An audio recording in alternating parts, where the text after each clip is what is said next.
CLS Talks. Talk to me. CLS Talks. Talk to me. CLS Talks. Talk to me. CLS Talk to Talks. me. Real information. Talk to me. Real education. Talk to me. Talk to me. They don't talk to me. They look like that morning. They don't talk to me. They back that morning. They don't talk to me. They back that morning. They don't talk to me. They back that morning. They don't talk to me. They back. Did the guards then issue then the evidence they had against you? Yeah, they did. Within the 2 weeks, there was very little in there, as I had anticipated. I mean, my fear was, well, a whole load of stuff that didn't happen is going to come in here in this evidence, because I couldn't in my head understand how are they prosecuting me for something that I didn't do. Yeah. Why would they? And how they have evidence for that? Yeah, exactly. Yeah. They couldn't possibly have evidence unless it's been fabricated. Yeah. Far be it from the guards to fabricate evidence. Well, far be it, exactly. So the evidence arrived, and there were a number of documents, which I actually have here, so I may as well list out. There wasn't a huge amount. I received something which I had never seen before and didn't know what it is. A précis or a précis of evidence. Précis of evidence, yeah. And it stated DPP versus Lionel, and the court number was listed, and it was basically the Garda statement, and it said that on such and such a date at such and such a time in such and such a place, Gardaí observed a male driving a such and such a vehicle while holding a mobile phone. This vehicle was signalled to stop and the registration number noted as blah de blah. On demand, the driver gave his name and address and date of birth. The driver produced his full driving licence. Now, that's interesting, because I didn't have my driving licence. Okay. At one point, the guard did make a call in the middle of our conversation on the side of the road. I can only assume that the guard looked up possibly who I was or who he thought I was or whatever. Now, I did give my name and I did give the address, but I didn't give the driver's licence. Yet, my driver's licence number is listed in this statement of evidence. So, before we get into, because obviously we won't have time to get into the forensics of all of everything you have here. Yeah. But on the front of it, the guard lied. Absolutely. And there was something interesting that I saw, I observed as well, which was in relation to the Garda observation of me allegedly holding the mobile phone. It stated that Gardaí observed a male driving. Well, that's plural. Gardaí is plural. Gardaí is plural. Yeah. And this is the statement of evidence, so we can get into pedantics here. To me, this is relevant. That means there's more than one guard. Okay, that makes sense, yeah, obviously. Yeah. And obviously, did the guard give a statement? Is that his full statement? This is his full statement, apparently. So there isn't any other statement by any other Gardaí? Oh, no. Not in the evidence that I've been provided with, anyway. Okay. So you could, strictly speaking, ask the question there, well, who is this? Who are these other Gardaí that you have actually mentioned in your statement? And could you provide evidence from them? Well, yeah, because if somebody observed me, I'd like to know who. Yeah. And especially, bear in mind, I'm thinking all along, because I wasn't on the phone, I know that nobody observed me. Correct, yeah. So I would like to speak to the person who observed me. You know what I mean? Yeah, it was sort of a broad... that was a very, very broad statement. He should have stated, I did observe you, Lionel, on the phone at such and such. It should have been very specific and should have been backed up at least by his notebook, his contemporaneous notes, and by another Gardaí, member of the Garda Síochána, or by another member of the public at the very least. Exactly. And now his notes were in there, his contemporaneous notes, a photocopy, very bad photocopy of his notes. There were a couple of other bits and pieces, such as a letter from him stating what was contained within the contents. There was... Did he have in his notes, just out of interest, the fact that you asked to see his notes and asked to sign his notes? No. That's contained in his notes? No, his notes were a single page with indecipherable scribbles with my name and address on it, the reg of the vehicle, and very little. I mean, there was no reference to any conversation that took place. Nothing really in there at all. There was no note of the events that happened. Oh, none whatsoever. Okay, nothing. Right. And his statement obviously didn't contain the level of detail that would have constituted what actually happened on the side of the road to any extent. No, so I'm thinking to myself, right, we have what they're relying upon to prosecute me here, but they're not really saying anything. Out of interest, they didn't send you any CCTV footage or anything like that, did they? No. The only things he could actually have relied upon were his statement and his notes. The rest were partial photocopies of a fine that was issued. Okay. So, I mean, I couldn't even make out, my name wasn't on it. There were Right. partial photocopies. I don't know what it was. So I wrote back at this point to the guard, and I said, thanks very much. I've received your evidence. I wrote to the court as well, same letter. I've received the evidence, and it contains, and I gave an inventory of what was Included, in there. yeah. And, I mean, for example, I wrote that there were partial photocopies of what appears to be some kind of fine issued from an office in Thurles that doesn't have my name on it. I mean, I went into quite some detail as to what was Yeah, contained to in explain there. what was in there, yeah. Exactly. And I said, if I'm incorrect in any of this, please let me know within a week, or it will be assumed that that's it, and Okay. that nothing more can be entered. Well, and I gave him a final opportunity to send me anything else he may have. That's a very important point for our listeners, is that when you do get what the guards or whomever is relying upon as their evidence, that you schedule it out, you write back and say, we have received this, and if you're happy that that is your evidence, so be it. Yeah. So it precludes them then from bringing in Anything else? anything else. Yeah. So he didn't reply to that, and we head forward for the hearing date. Okay, grand.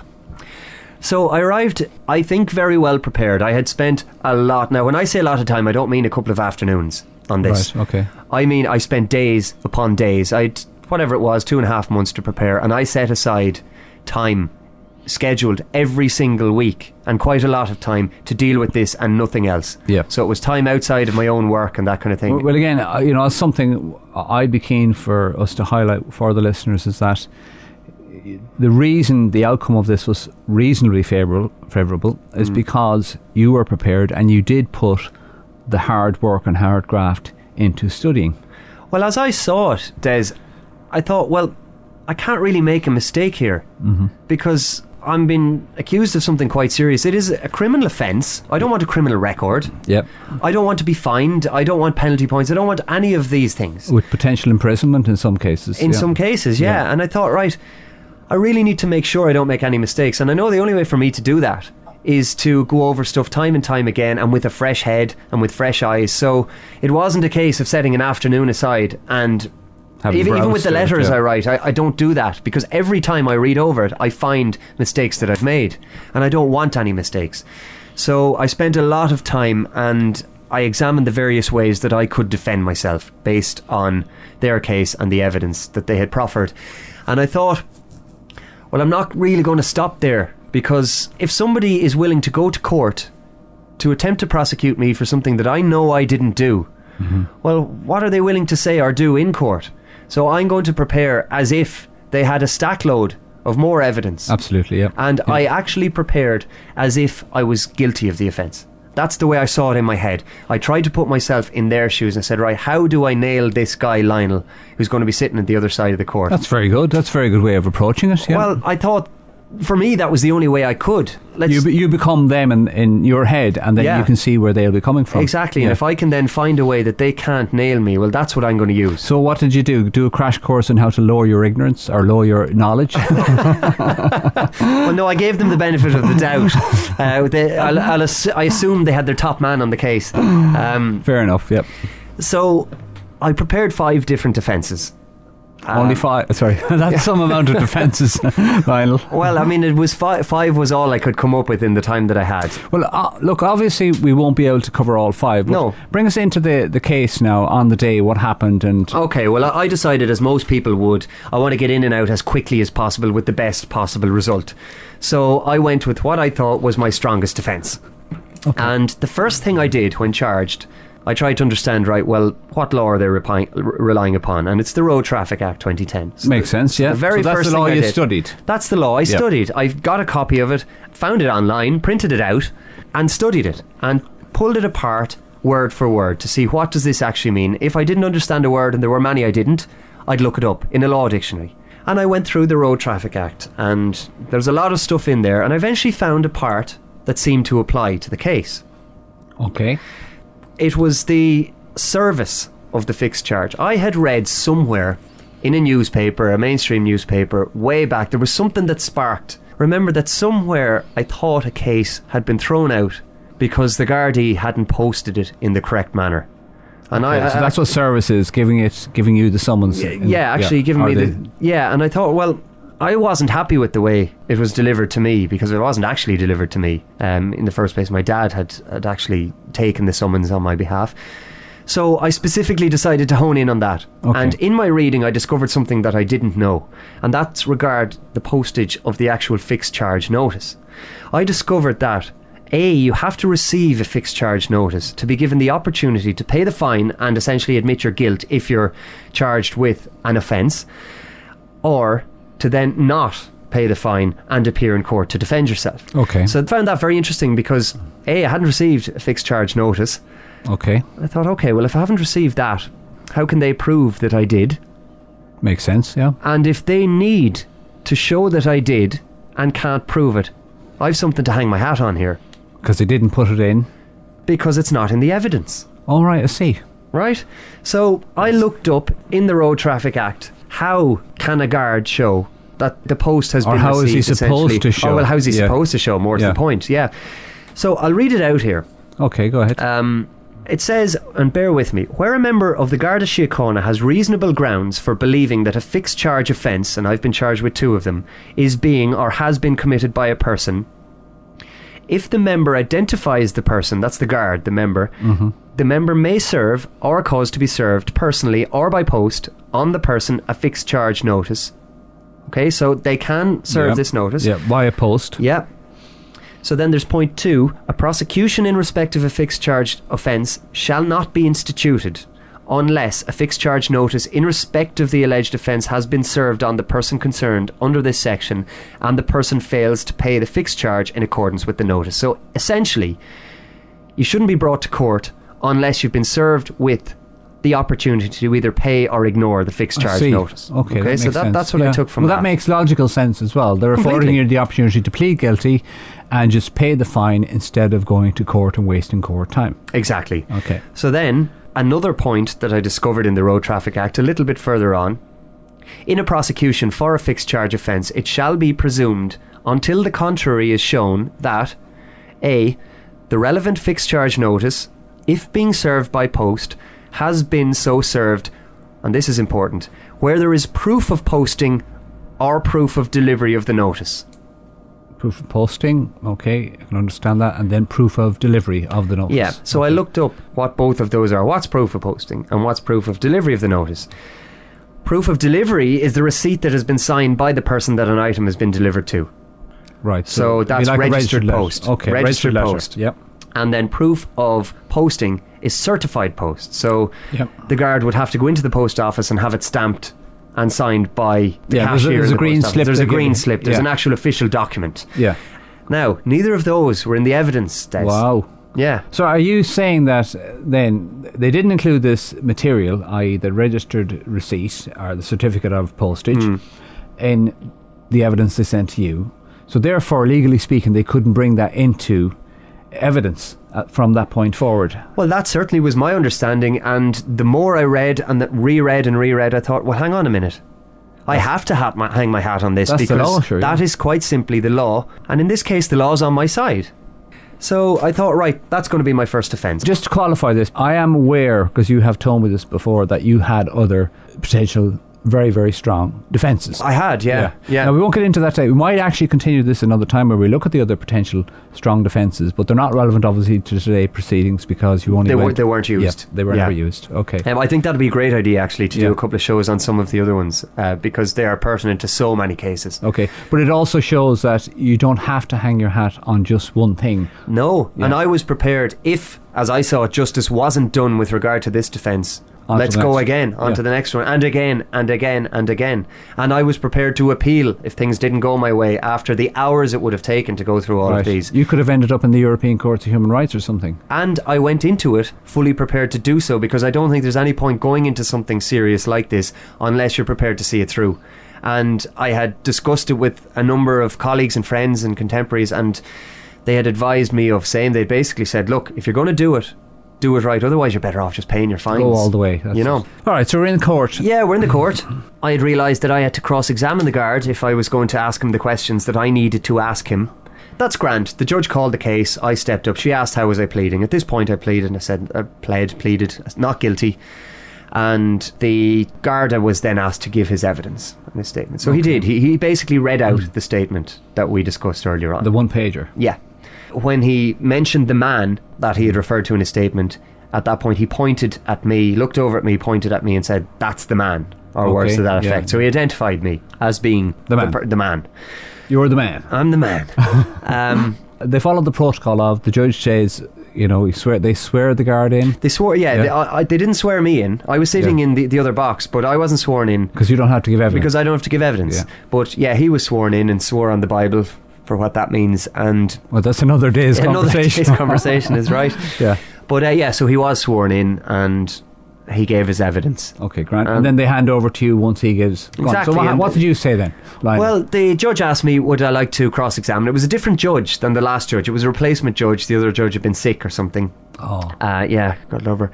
So I said, I would like to cross-examine, please. So I had prepared now, when I say prepared, I had written down and printed out exactly what I wanted to ask. Isn't that a bit dangerous in case you get the answers you don't want?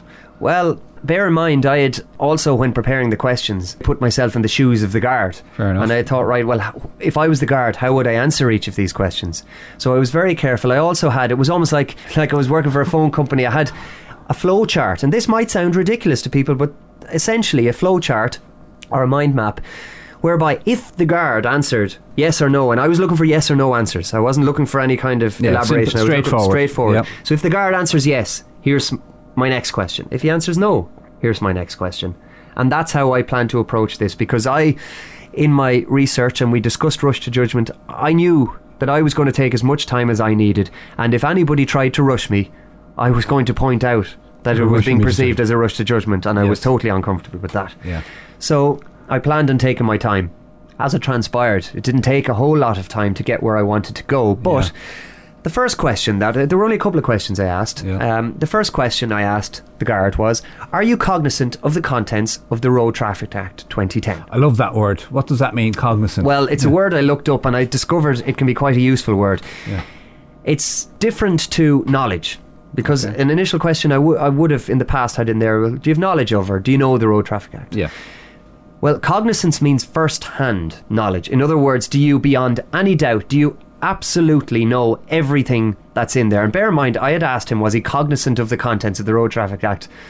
I couldn't imagine there are very, very many people Well, the Road Traffic who Act know is every fairly word. lengthy, yeah. Exactly. Yeah. So he lied straight away. well, he said, yeah. First, he had to explain what cognizant meant to him, Right, okay. and then he said yes. So I thought, Okay. grand, and I proceeded. And I said Very that, good. isn't it true that under section 35(2), it does state what it stated Right, earlier so you on, were what we stating discussed. to him what it stated and asking Exactly. him to And I support simply read it out. that. Right, grand. Not complicated, just very No, a simple. little footnote there. My witnesses in the crowd, I was so focused, I was unaware there was anybody even in the room at this point. I was much more comfortable and focused than I was the last time, Yeah. because I was much better prepared. But my witnesses noticed there was another peal of laughter, and he observed an older gentleman who it transpired was a solicitor scoffing to a guard. This lad's too big for his own boots. All he's doing is reading it out. Wait till you hear and he'll be tripped up. Right? Really? Yeah, because my witness took a note of it.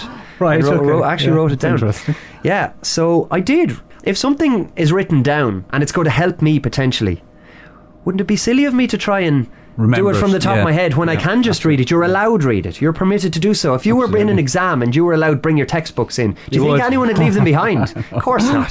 So I'm not Bring going to your do that. iPhone or your iPad. Exactly. So, of course, the guard said, yeah, well, it does state that. Whether he knew it did or it didn't, he said that it did. Read out And the it does. section again that Yeah, you- the section 35(2) does state, a prosecution in respect of a fixed charge offence shall not be instituted unless a fixed charge notice in respect of the alleged offence has been served on the person concerned under this section and the person fails to pay the fixed charge in accordance with the notice.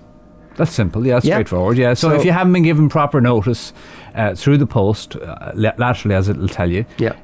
then basically you should not be in court. Exactly. You weren't afforded the opportunity to pay it, plead guilty, blah, blah, blah, and not waste the court's time. So he confirmed that yes, it does state that. Grand.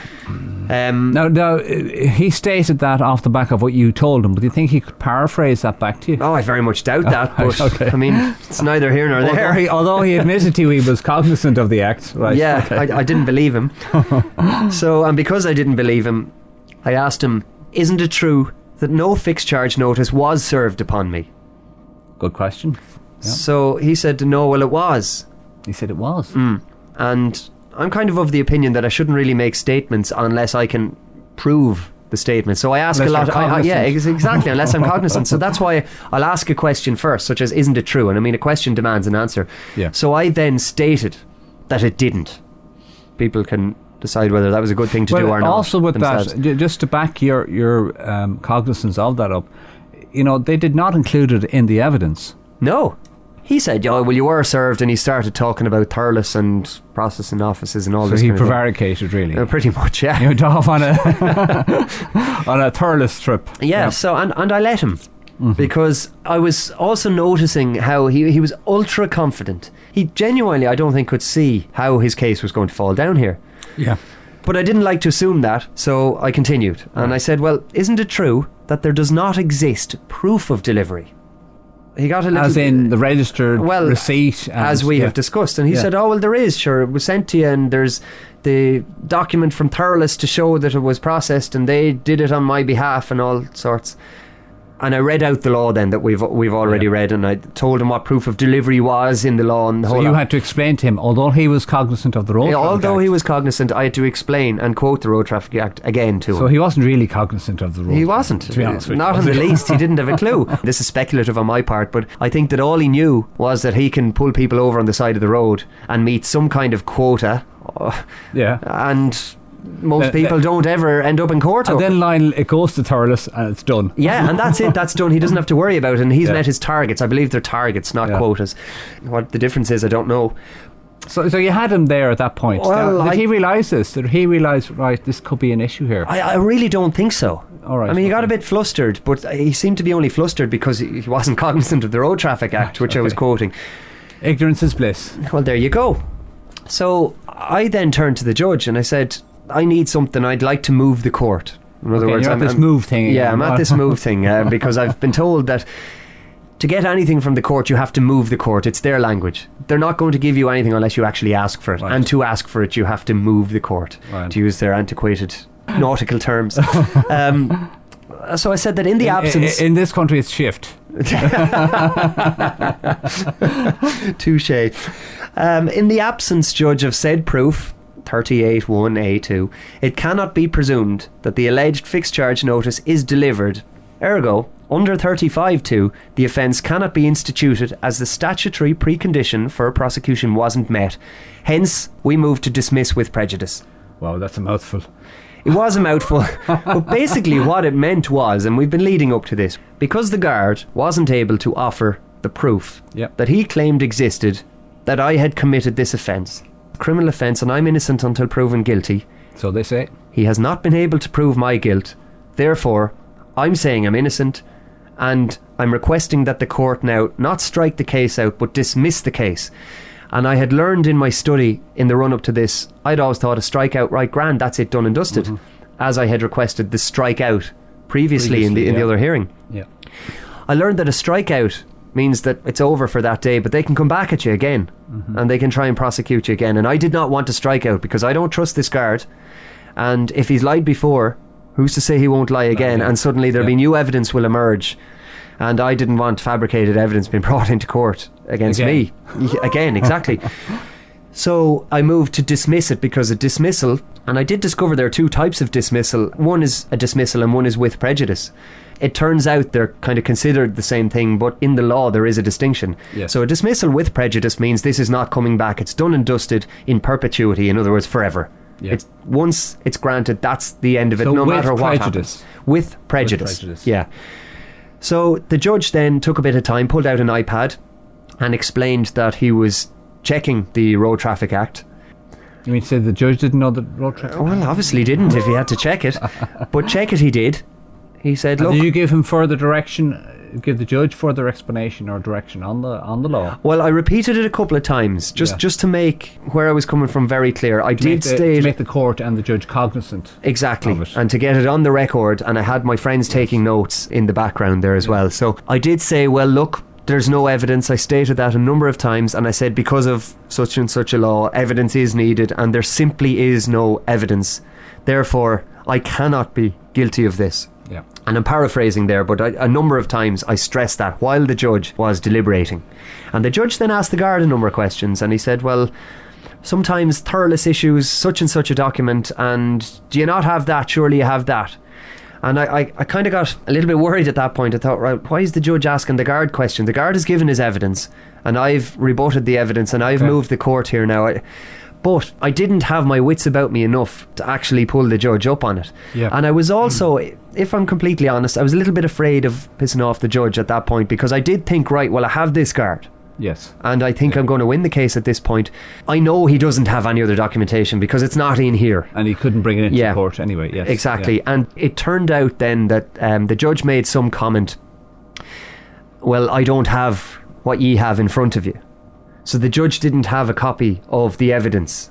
Now, I had 2 copies just in case the judge needed it. Yeah. The judge didn't know what was in there and what wasn't in there. But to me, it sounds, in retrospect, like the judge thought, right, well, that might be in there. That might help the guard a case. And it does. Potentially, it could. Yes. Yeah, I thought it was... I just wasn't really comfortable with that question. But anyway, the guard answered, no, don't have it. Good stuff. And the judge just quite simply, really quickly turned to me and said, okay, well, I've no choice here. Interesting choice of words again, I thought. But to grant the dismissal. Very good. And did the judge use the word with prejudice? No, the judge didn't actually use the word with prejudice. But I afterwards checked. Mm-hmm. And again, I didn't think to bring it up at the time. I was so delighted, right? That's sorted. But I did afterwards, when I was kind of going through it, I did a kind of a post-mortem on it myself. Yeah. And I thought, right, well, if I was doing it again, I would ask, well, is it with prejudice? Absolutely. And it does actually state in the order that it is granted with prejudice. Oh, that's excellent. Yeah, so... You did get the order that you wanted. I did get the order that I wanted, yeah. I should have probably clarified on the day, but didn't. That's excellent. Now, from what you've told me there, and I know we've had a couple of conversations about this, it seems to me like, and it sounds like, the judge was, even at that stage, wanting the guard to come up with something else. Well, I actually felt that way. The more I've kind of examined it and gone over the notes that I made and that my friends made, if that wasn't the case, the judge wouldn't have asked the questions that he asked on the day. I don't see why he would have. It was almost like, well, here's the lifeline. If you're anyway decent, grab it. Yeah. Now, the guard didn't and couldn't because I think I'd prepared well enough. Oh, I think absolutely you had. Again, this is from my perspective, coming from the bit of information that you've given me recently, is that I think one of the clinchers at the end, perhaps, is that you listed the evidence that they had given you. So therefore, they just cannot... Well, they know where to turn. Yeah, they know where to turn. They were essentially boxed into a corner, which from day one is what I was trying to do, to get them into that corner, to deliver, if you like, the knockout punch. Well, look at Lionel. That was an excellent result. Well, it wasn't, Des. Yeah. And I'll tell you why. I spent 2 years of my life worrying about this. I was accused of something that I didn't do, and fair enough, justice, if you like, was done in the end. But I still had to stress and worry and devote a huge amount of time and expense to this case for 2 years. The guard didn't have to stress, clearly didn't stress and worry about it. He didn't even prepare for the case. I don't feel that I won anything. I felt that I prevented a miscarriage of justice, but I don't think I won. Yeah. That's very much how I feel. I'm almost more bitter about it now than before the case took place, or before I discovered there was a summons issued. That's quite a good observation to make, actually, because I mean, we've spoken, and you've probably spoken to others as well. We've spoken to quite a few people over the years, and anybody that has perceivably had their cases dismissed, struck out, won, whatever you want to call it, there isn't a sense of euphoria. Absolutely not. There's a split second in the court where I thought, yeah, great. Yeah. But afterwards, it's a real sense of anticlimax, because you're building up to something and you think it's a big victory, and it's only then, in the cold light of day, that I realised, well, it's not actually a victory. Doesn't it leave a terrible sense of bitterness as well? Oh, very much so. You know, because, I mean, these perceived, and it's only one group of individuals, I suppose, these Garda Síochána, that they could do such a thing. And on the front of it, they're going out there saying, aren't we great? We're protecting the people, we're doing this, that, and the other. But primarily, most cases could be won by the people they're trying to prosecute. And all that leaves then afterwards, be it you win or you lose, is a huge sense of bitterness towards the Garda Síochána, who are supposed to be protectors of the peace. Absolutely. At no point did I feel protected in those 2 years. On the contrary, I felt attacked. It's very hard not to feel bitter about it. Okay, well look, thanks very much, Lionel. Just to wind it up, I think we'll have to revisit this at another stage. We did say we'd have a look at the other defences that you might have. So you spoke about a book earlier that you read, the Gary Doyle Order. That's right, the Gary Doyle Order. It's available from the Common Law Society. It was essential reading for me. I read it, reread it, felt that I learnt it off by heart. I still wouldn't say in court that I was cognizant of all the details, mind you, but it was such a huge help to me because it explained exactly what a Gary Doyle Order was, how little they're used, and why they should be used all the time. I mean, I think even my own demeanour going into court in the 2 hearings, I went in once looking for the Gary Doyle Order, I was shaking. I went in the second time having got that Gary Doyle Order, and I was calm. And the reason I was calm was because I was in possession of the information and the facts, which I wasn't up to that point. And now you're in control as well of the and case. Suddenly you have control because of it, and that is the key thing. You can't gain control unless you know what's going on, and the Gary Doyle Order for me allowed me to know what was going on. Grand stuff. Well, that's great. Thanks very much, Lionel, for coming on again. No, well, thanks very much, Des. It's interesting to be on this side, and I hope people didn't think I was rambling too much. I have a tendency to do so. No, I thought you were grand. Unless I'm in court, I try and keep it brief then. Yeah, exactly. Well, great stuff. Thanks very much, folks, for tuning in once again, and no doubt we'll be back in the near future. Thanks again. Looking forward to it already. that wanted The CLS Talks.